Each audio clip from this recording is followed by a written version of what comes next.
Praise the Lord. Greetings to you all in the name of our Lord and Savior Jesus Christ. Today's Bible verse, Isaiah chapter 41 verse 10. I will make you strong and help you. ಯೆಶಾಯನ ಪ್ರವಾದನೆ ಗ್ರಂಥ 41ನೇ ಅಧ್ಯಾಯ 10ನೇ ವಚನ. ನಾನು ನಿನ್ನನ್ನು ಬಲಪಡಿಸುತ್ತೇನೆ, ಹೌದು ನಿನಗೆ ಸಹಾಯ ಕೊಡುತ್ತೇನೆ. ಹೌದು, ದೇವರ ಮಕ್ಕಳಾದ ನಾವುಗಳು ಬಲ ಹೊಂದುವುದು ಅತಿ ಅವಶ್ಯವಾಗಿದೆ ಪ್ರಿಯರೇ. ಇಲ್ಲಿ ನಮ್ಮ ದೇವರು ಕರ್ತನು ಸೇನಾಧೀಶ್ವರನಾದ ಯೆಹೋವನು ಹೇಳ್ತಾ ಇದ್ದಾನೆ, ನಾನು ನಿನ್ನನ್ನು ಬಲಪಡಿಸುತ್ತೇನೆ ಎಂಬುದಾಗಿ. ನೀನು ದಿಗ್ಭ್ರಮೆಗೊಳ್ಳದಿರು, ನೀನಂತೂ ಹೆದರಬೇಡ, ನಾನು ನಿನಗೆ ಸಹಾಯ ಮಾಡುತ್ತೇನೆ ಎಂಬುದಾಗಿ ಇಲ್ಲಿ ದೇವರು ಹೇಳ್ತಾ ಇದ್ದಾರೆ. ಈ ಲೋಕದ ತಂದೆ ತಾಯಿಗಳು ತಮ್ಮ ಮಕ್ಕಳು ಬಲಹೀನರಾದಾಗ ಅಥವಾ ಕಾಯಿಲೆಗೊಳಗಾಗಿ ಅವರು ಬಲಹೀನರಾದಾಗ ಆ ಮಕ್ಕಳಿಗೆ ವೆಜ್ ನಾನ್ ವೆಜ್ ಸೂಪನ್ನು ಕುಡಿಯಲಿಕ್ಕೆ ಕೊಡ್ತಾರೆ, ಅಥವಾ ಹಾರ್ಲಿಕ್ಸ್ ಬಾರ್ನ್ವಿಟಾ ಕುಡಿಯಲಿಕ್ಕೆ ಕೊಡ್ತಾರೆ, ಟಾನಿಕ್ಗಳನ್ನು ಕುಡಿಯಲಿಕ್ಕೆ ಕೊಡ್ತಾರೆ. ಕಾರಣ ಆ ತಂದೆ ತಾಯಿಗಳ ಆಶೆ ನನ್ನ ಮಕ್ಕಳು ಬಲ ಹೊಂದಿದವರಾಗಿರಬೇಕು, ಬಲಶಾಲಿಗಳಾಗಬೇಕು ಎಂಬುದಾಗಿ. ಇಹಲೋಕದ ತಂದೆಯೇ ಇಷ್ಟನ್ನು ಬಯಸುವಾಗ ಪರಲೋಕದ ತಂದೆ, ಪರಮ ತಂದೆಯಾಗಿರುವ ನಮ್ಮ ದೇವರು ಇನ್ನೆಷ್ಟು ತನ್ನ ಮಕ್ಕಳ ಕುರಿತು ಯೋಚಿಸುವನು. ಆತನು ನಮ್ಮ ಕುರಿತಾಗಿ ಯೋಚಿಸುತ್ತಾ ನಾನು ನಿನ್ನನ್ನು ಬಲಪಡಿಸುತ್ತೇನೆ ಎಂಬುದಾಗಿ ಇವತ್ತು ದೇವರ ವಾಕ್ಯದಲ್ಲಿ ವಾಗ್ದಾನವಾಗಿ ನಮಗೆ ಕೊಡ್ತಾ ಇದ್ದಾರೆ.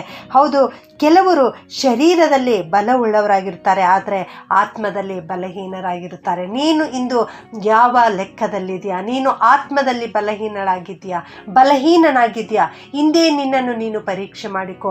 ದೇವರ ವಾಕ್ಯದ ಬೆಳಕಿನಲ್ಲಿ ಬಲ ಹೊಂದು, ದೇವರ ವಾಕ್ಯವನ್ನು ಪ್ರತಿನಿತ್ಯ ಓದು, ಪ್ರತಿನಿತ್ಯ ಪ್ರಾರ್ಥನೆ ಮಾಡು, ಆಗ ನೀನು ಬಲ ಹೊಂದುವಿ. ಕೀರ್ತನೆ 31:10 ಅರಸನಾದ ದಾವೀದನು ಈ ರೀತಿ ಹೇಳುತ್ತಾನೆ, ನನ್ನ ಅಪರಾಧದಿಂದ ನನ್ನ ಶಕ್ತಿಯು ಕುಂದಿ ಹೋಯಿತು, ನನ್ನ ಎಲುಬುಗಳು ಸವೆದು ಹೋದವು ಎಂಬುದಾಗಿ. ಹೌದು, ಅವನ ಶಕ್ತಿ ಕುಂದಿ ಹೋಗಿದೆ, ಅವನು ಬಲಹೀನನಾಗಿದ್ದಾನೆ.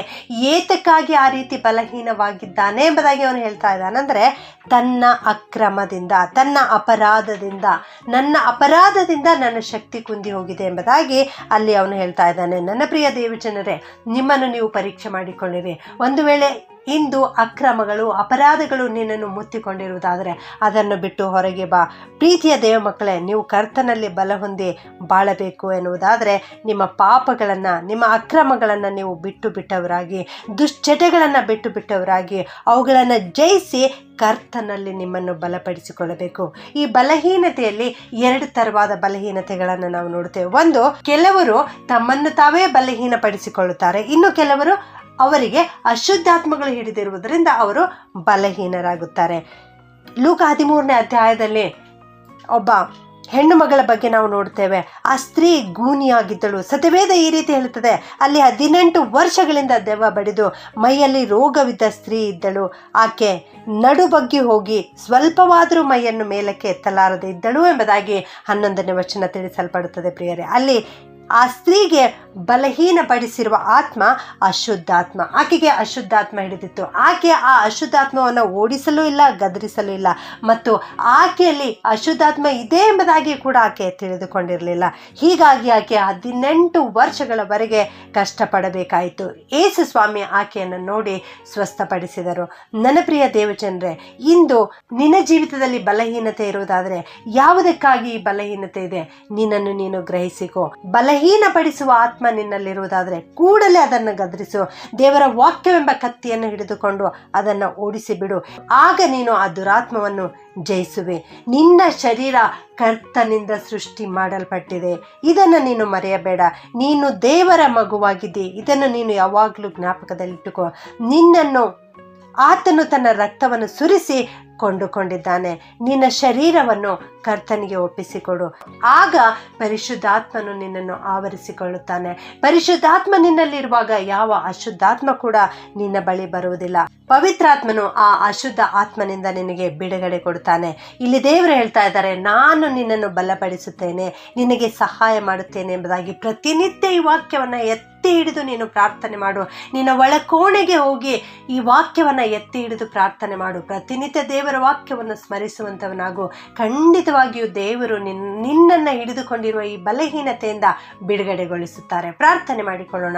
ಪ್ರೀತಿಯ ಪರಲೋಕದ ತಂದೆಯಾದ ದೇವರೇ, ಯೇಸುವೆ, ನಿನಗೆ ಸ್ತೋತ್ರ ಉಂಟಾಗಲಿ ಕರ್ತನೆ. ಭೂಪರಲೋಕಗಳ ಒಡೆಯನೇ, ನಿನಗೆ ಸ್ತೋತ್ರ ಉಂಟಾಗಲಿ ದೇವ. ಇಂದು ನೀವು ಕೊಟ್ಟಿರುವ ವಾಕ್ಯಕ್ಕೋಸ್ಕರ ವಂದಿಸ್ತೇನೆ ಸ್ವಾಮಿ. ನಾನು ನಿನ್ನನ್ನು ಬಲಪಡಿಸುತ್ತೇನೆ, ನಿನಗೆ ಸಹಾಯ ಕೊಡ್ತೇನೆ ಎಂಬುದಾಗಿ ಹೇಳಿದ್ಯಪ್ಪ. ಸ್ತೋತ್ರ ತಂದೆ. ಈ ವಾಕ್ಯ ಕೇಳಿಸಿಕೊಳ್ಳುತ್ತಿರುವ ಪ್ರತಿಯೊಬ್ಬವರನ್ನು ಆಶೀರ್ವಾದ ಮಾಡು ಸ್ವಾಮಿ. ಇದರಲ್ಲಿ ಅನೇಕರು ಬಲಹೀನರಾಗಿ ಬಳಲುತ್ತಾ ಇದ್ದಾರೆ ದೇವ. ನಿನ್ನ ಕೃಪೆ ತೋರಿಸು ಸ್ವಾಮಿ. ನೀನು ಕರುಣಿಸು ರಕ್ಷಕ, ರಕ್ಷಿಸು, ಕಾಪಾಡು. ನಿನ್ನ ಧರ್ಮದ ಬಲಗೈಯನ್ನು ಚಾಚಿ ಇವರಿಗೆ ಆಧಾರ ಕೊಡು ಸ್ವಾಮಿ. ಇವರಲ್ಲಿ ಇರುವ ಅಶುದ್ಧಾತ್ಮನನ್ನು ಓಡಿಸಿಬಿಟ್ಟು ಪವಿತ್ರಾತ್ಮ ಅಲ್ಲಿ ನೆಲೆಸಲಿಕ್ಕಾಗುವಂತೆ ಕೃಪೆ ಮಾಡು ಕರ್ತನೆ. ಅನೇಕ ಕಡೆ ಅತಿವೃಷ್ಟಿಯಾಗಿ ಜನರು ಬಳಲುತ್ತಾ ಇದ್ದಾರೆ ದೇವ. ಅನೇಕ ಕಡೆ ಅನಾವೃಷ್ಟಿಯಾಗಿ ಜನರು ಬಳಲುತ್ತಾ ಇದ್ದಾರೆ ಸ್ವಾಮಿ. ಎಲ್ಲಿ ಮಳೆಯ ಅವಶ್ಯಕತೆ ಇದೆ ಅಂತ ಕಡೆ ಮಳೆಯನ್ನು ಸುರಿಸಬೇಕಾಗಿ ನಿನ್ನಲ್ಲಿ ಬೇಡುತ್ತೇನಪ್ಪ. ಅತಿವೃಷ್ಟಿಯಿಂದ ಬಳಲುತ್ತಿರುವಂಥ ಜನರಿಗೋಸ್ಕರ ಪ್ರಾರ್ಥನೆ ಮಾಡುತ್ತೇವೆ. ಅವರಿಗೆ ನೀನೇ ಆಧಾರ ಕೊಟ್ಟು ಆಶ್ರಯ ಕೊಟ್ಟು ನಡೆಸಬೇಕಾಗಿ ನಿನ್ನಲ್ಲಿ ಬೇಡುತ್ತೇನೆ ಸ್ವಾಮಿ. ಅವರಿಗೆ ಸಹಾಯ ಮಾಡಲಿಕ್ಕೆ ಅನೇಕರು ಮುಂದೆ ಬರಲಿಕ್ಕಾಗುವಂತೆ ಕೃಪೆ ಮಾಡಬೇಕಾಗಿ ಯೇಸುವಿನ ನಾಮದಲ್ಲಿ ಬೇಡುತ್ತೇನೆ ತಂದೆಯೇ. ಆಮೆನ್.